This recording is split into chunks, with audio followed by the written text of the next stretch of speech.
This is HOTWAV Cyber 16 Pro, a rugged phone with 2 displays, a night vision camera and a shock-proof body. But does it hold up in real-world use? Well, let's inspect.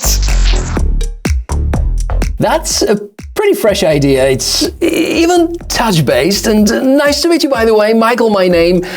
And I have reviewed a bunch of interesting rugged smartphones in the past few years. This one is called the Cyber 16 Pro by the company HOTWAV, and it's not that it caught my attention. This video appears mostly because HOTWAV agreed to compensate my time about reviewing it for you. But there's one simple rule which I keep on repeating to each and every brand that reaches out to me with a request to make a sponsored video, that I should be able to say everything which is positive, but also everything negative that I discovered during testing. So here's the full picture about this smartphone, how it performs in various situations, and where we can reach its limits in this very detailed, thorough inspection. Let's get started. We jump right into the box because I was genuinely eager to get my hands on this one. The packaging is larger than usual, typical for rugged phones, and inside we get a USB-C charging cable, an OTG adapter to USB-A, and a 33-watt fast charger, even a tempered glass screen protector neatly tacked below the phone tray. First impressions? It looks rugged, not ridiculous. The back texture is grippy, not slippery like some rubber-coated competitors, and overall the phone feels closer to an iPhone Pro Max with a case than a clunky tool. It is surprisingly thin for a rugged phone, just 12.8mm, yet built to military-grade 910H standards, IP68 and IP69K certified, so you can drop it, dunk it, or take it on any dusty adventures without stress. I actually did some quick water testing and dropped it a few times outdoors. No issues. No pre-installed screen protector, but installation of the provided tempered glass was smooth. My advice?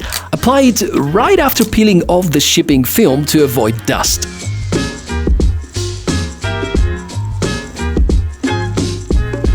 Let's go ahead and check the cameras. I'll be honest here, rugged phones are not known for cameras, but this one, well, partially surprisingly good. The main 108-megapixel sensor delivers okay photos, color processing isn't exactly pixel grade, and the result, let's say they are matching the price tag, if the light is good. The low light performance is a bit worse, expect budget-oriented experience, but it holds up. There's no optical image stabilization involved, therefore the steadier your hands are, the better the photos and the videos are going to appear. But what really stood out for me is the night vision mode. This is an actual infrared backed night vision, activates 2 infrared LEDs and gives you clear black and white visuals in total darkness. I used this approach in order to demonstrate the robot vacuum lidars in my reviews, and this feels just perfect. Going back to the main image sensor with a few video samples, here it maxes out at 2.5K, which is a step ahead of the 1080p cap most competitors settle for. The front camera, 32 megapixels, okay selfies and 1080p video. Not the best dynamic range, but totally usable. Under the hood, we've got the Helio G99, a refined, efficient chipset. HOTWAV markets it as a powerhouse, but I would say it's more of a battery-smart daily driver.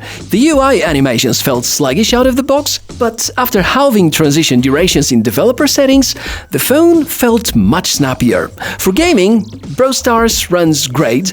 Rio Racing 3 is smooth, though not 120 frames per second, which the display should support, and Call of Duty Mobile is playable, but don't expect high-end gaming for its price. I think it holds its ground well.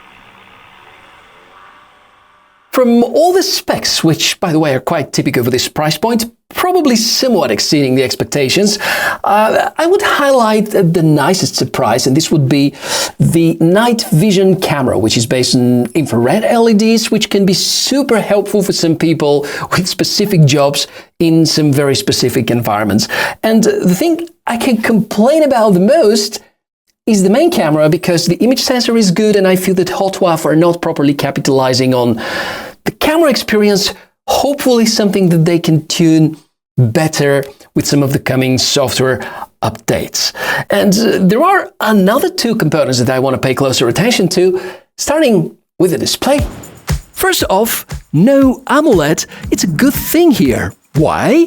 Because budget AMOLEDs often flicker in low light conditions, and this is bad for your eyes. This one uses a 6.78 Full HD in-cell LCD, and while you won't get the contrast of OLEDs or HDR, the screen is eye-friendly, responsive, and bright enough for outdoors. And yes, there's a second display on the back, shows time, steps, battery. You can use it as a small, always-on companion screen. It's a rare and welcome addition in this price category. The performance-to-battery ratio is great. Despite being slim, it packs a solid battery that lasted me a full day and a half of mixed use. Standby time is strong thanks to the clean Android build and the energy-efficient chip. It charges at 33 watts, which is faster than a Pixel 8, and supports reverse charging up to 10 watts, so you can juice up your earbuds or another phone in a pinch. If you wonder about connectivity and the rest of the features, there is no 5G, but unless you're doing cloud gaming on the go, 4G LTE is more than enough. It's got dual SIM slots, dual-band Wi-Fi, Bluetooth, even NFC, which many rugged phones skip. One of my favorite features? This programmable side button. You can assign it to open an app, start the recording, or act as a flashlight shortcut. I'd love to see an option to toggle silent or vibration mode, so HOTWAV, if you're watching, that would be a killer update.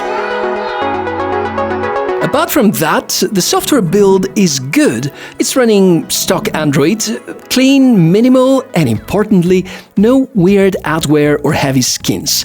There are a few pre-installed in the toolbox applications: compass, sound meter, gradienter, magnifier, and more.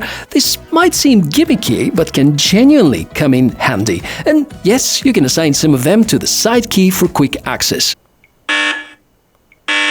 So far, so good, but let's not miss the drawbacks. There is no eSIM support, and as of now, no clear software update policy. If HOTWAV can commit to at least a couple of security patches a year, this would feel a lot more reassuring.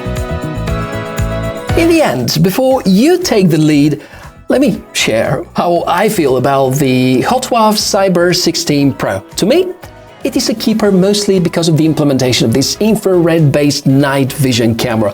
Super helpful in a few scenarios that I'm definitely going to use in the future. I think even the specifications and the overall performance, it is okay-ish, but if we measure it against the price tag, it is a no-brainer. At least that's my opinion. What do you think?